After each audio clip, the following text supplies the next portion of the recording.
روح القرآن on line institute Pakistan اور بیرونی ممالک میں رہنے والوں کے لیے قرآن و حدیث سیکھنے کا سنہری موقع۔ بچوں کی اسلامی تعلیمات کے ساتھ ساتھ درست عقائد اور سیرت و کردار کی تعمیر پر خصوصی توجہ دیتا ہے۔ بسم اللہ الرحمن الرحیم۔ سامعین کرام، آج ہم قید سے چھٹکارے کا ایک خوبصورت عمل آپ کی خدمت میں پیش کرتے ہیں۔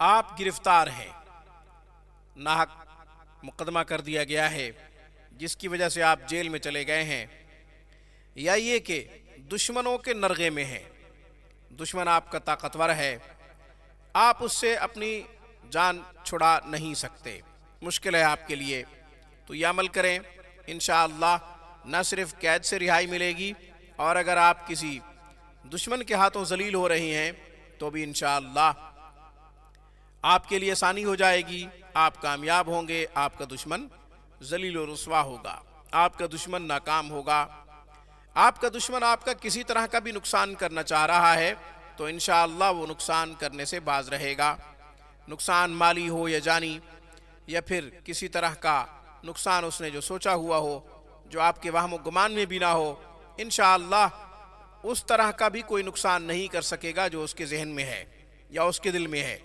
انشاءاللہ کرنا کیا ہے؟